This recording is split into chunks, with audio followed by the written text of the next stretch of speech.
ये कैसे पता लगेगा कि मार्केट के बॉटम बन रहा है नहीं बन रहा? आपको एक लेवल देख के पता ही नहीं लगेगा। मार्केट को बॉटम बनाने में भी 300 पॉइंट लगेंगे निफ्टी को समझने में, और बैंक निफ्टी के 500 पॉइंट लगेंगे सिर्फ समझने में। ये मैं क्यों बोल रहा हूं? ये मैं इसलिए बोल रहा हूं क्योंकि अगर आप कामकाज देख रहे हैं ना इंडेक्सेस का, तो 400 पॉइंट 500 पॉइंट को तो देख भी नहीं रहा वो। मैं इसके बारे में थोड़ा आगे चर्चा करूंगा, लेकिन उससे पहले मैं जरा डीआईएस का आज थोड़ा सा एक पॉइंट बताना चाहता हूं। डीआईएस की होल्डिंग में करीब 2% का इजाफा हुआ है, ये एक अच्छा साइन है।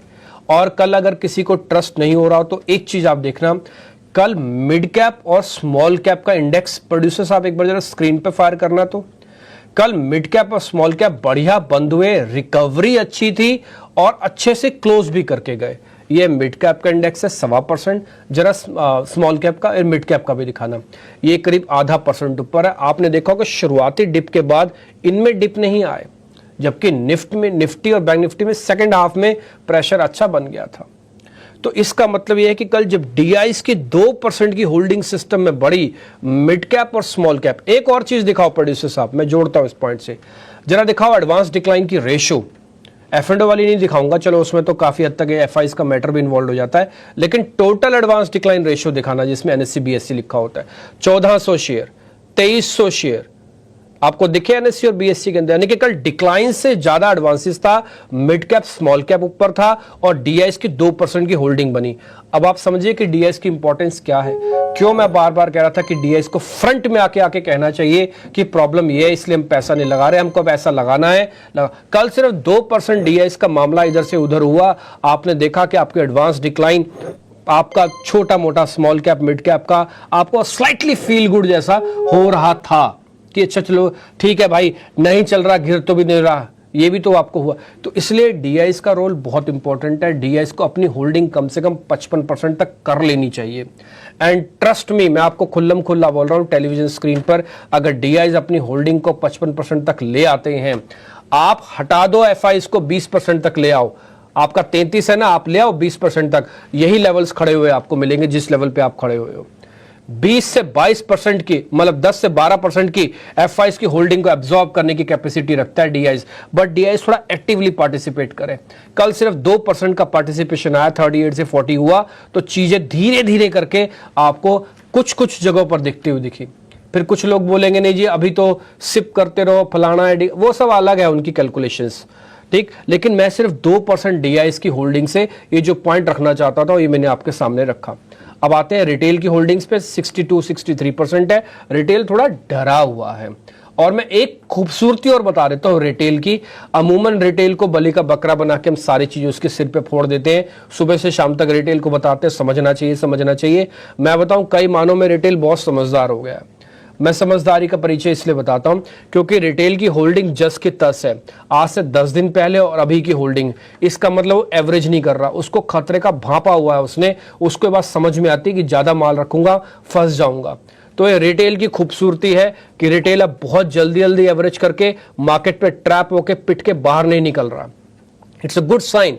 ये मैच्योर मार्केट की पहली पहचान होती है, ये रिटेलर्स के मैं बोलूंगा थोड़े कॉन्फिडेंस की भी पहचान होती है। उसको समझ में आता है कि 1000 पॉइंट 2000 पॉइंट मार्केट इधर से उधर हो जाएगा, मेरे को थोड़ा देख के कैलकुलेशंस करनी है अपनी, वो हवा में नहीं बह रहा।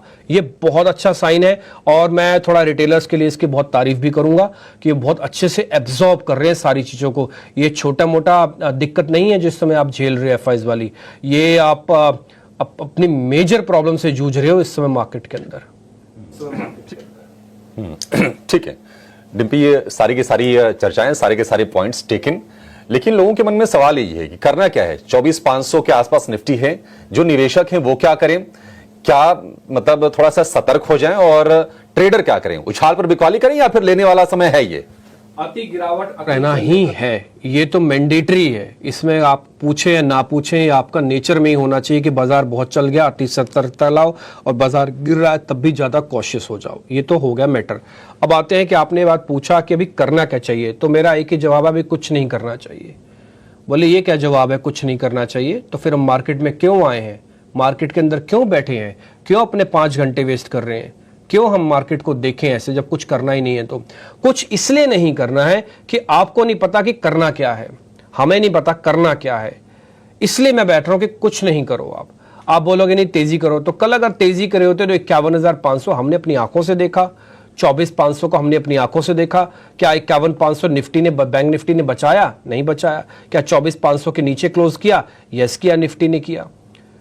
क्या तेजी है मार्केट के अंदर? नहीं। क्या मंदी है मार्केट के अंदर? अगर कल के लेवल आप चेक कर लोगे, देख लोगे, दिन भर का ट्रेड देख लोगे, तो ये बात भी नहीं कहोगे कि कल मंदी हुई है मार्केट के अंदर। तो कल क्या हुआ? कुछ नहीं हुआ। तो आपको क्या करना है? कुछ नहीं करना है। कुछ इसलिए नहीं करना है क्योंकि लेवल्स का पक्का होना बहुत जरूरी है। देखिए, जल्दबाजी नहीं हो, मौके खोना भी नहीं है, जल्दबाजी भी नहीं करनी है। तो फिर क्या करें, कैसे करें? बड़े माइन्यूट सी लाइन आप बता रहे हो। हाँ, माइन्यूट लाइन बता रहा हूं, इसलिए छोटा छोटा ट्रेड करके मार्केट के अंदर अपने आप को इन्वॉल्व रखो, मार्केट से अपने आप को कनेक्ट रखो, छोटे छोटे ट्रेड करके। इस छोटे ट्रेड को इंग्लिश नाम दिया जाता है लैब ट्रेड्स। आप एक लैब ट्रेड्स करो, 2 लॉट, 3 लॉट, 1 लॉट, 2, 10 लॉटों की कैपेसिटी है, मत डालो 10 लॉट। समय नहीं है 10 लॉट लेने का और बेचने का। इस समय 2 लॉट में ट्रेड करने का, वो भी आपकी कन्विक्शन के लिए मैं कर रहा हूं। नहीं तो एथिकली तो बैठ जाना चाहिए। फिर लगता है कि कई, देखो, एक रिटेलर तो बैठ जाएगा, लेकिन जो पीएमएस लेके बैठा है, जिसने दूसरे का पैसा लेके बैठा और उसको यह विश्वास दिलवाया हुआ है कि भाई मैं आपके पैसे का काम करूंगा और उसमें से मेरी फीस भी चार्ज होगी, वो कैसे बैठेगा? वो तो आइडियल पैसा लेके बैठेगा ही नहीं ना। उसको कुछ ना कुछ तो मार्केट के अंदर रोज लेके आना ही है, रोज कुआं खोदना है, रोज पानी पीना है। तो उसके लिए क्या है कि भाई छोटे मोटे आप ट्रेड करते रहो, लेवल्स की रिस्पेक्ट करते हुए। जैसे 51,500 के ऊपर जैसे ही बैंक निफ्टी गया, 51,500 का स्टॉप लॉस डाल दो, फौरी तौर पर कट जाता है, स्टॉप लॉस काटो, वापस निकल आओ। 24,500 ऊपर आता है, 24,500 के नीचे का एक स्टॉप लॉस डाल दो छोटा सा, कट जाता है, बाहर आ जाओ। पैसे कितने गए? 70 पॉइंट निफ्टी से, बैंक निफ्टी से, 40 पॉइंट के मान लो निफ्टी से। कुल मिला के आपका मुश्किल से नुकसान 5-7 हजार रुपए का होगा।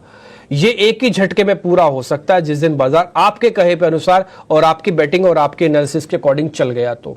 और जिस दिन चल गया तो उस दिन सारी कोर कसर पूरी कर जाएगी एक दिन में। मैं निफ्टी के लेवल्स पे आ जाता हूं, ज्यादा इसको ट्रेडिंग की एबिलिटीज पे नहीं जाऊंगा मैं। निफ्टी के अंदर कल के सेशन में एथिकली देखा जाए तो कुछ नहीं हुआ। 1.7% का बिल्डअप ओपन इंटरेस्ट थोड़ी घटा है। इसका मतलब अभी हम 5,15,000 के आसपास है। निफ्टी लाइट है, ट्रस्ट में। मैं 2-3 दिन से आपको बता रहा हूं, मैं ऐसे ही धक्का देता हूं तो ऐसा हो रहा है, ऐसे खींच रहा हूं तो इंडेक्स ऊपर है। कहने का मेरे मतलब है कि लाइट पोजीशंस है। ये रिटेलर्स के लिए उतनी अच्छी नहीं होती क्योंकि रिटेलर्स जल्दी जल्दी इस चीज को भांप नहीं पाता, सॉफ्टवेयर नहीं होते और एल्गो ट्रेडिंग का सिस्टम होता नहीं है। तो थोड़ा आप सतर्क रहिएगा कि बाजार जुप जुप करके ऊपर नीचे करेगा, ठीक है? तो आप इसके लिए प्रिपेयर है ना। मेरे को लगता नहीं है कि कल के लोज को मार्केट अब जल्दी जल्दी ब्रेक करना चाहता है। कल मार्केट ने बड़ी नूरा कुश्ती की, उसमें थोड़ा डीएस की होल्डिंग को बढ़ाया, थोड़ा मिड कैप वगैरह को ठीक किया। तो अटेम्प्ट तो हो रही है, ये साफ दिख रहा है कि अटेम्प्ट हो रही है, बट वो अटेम्प्ट कितनी सक्सेसफुल होगी वो देखते हैं। फिलहाल आज के लेवल्स और कल के levels remains the same. 24,400, 24,300 support area, 24,500, 24,700, 24,800 resistance area है। इसके बीच में डिप मिले प्लस करो, ऊपर आए काट दो। बड़ी पोजीशंस लेना नहीं है। ऑप्शन ट्रेडर्स को एक्टिवली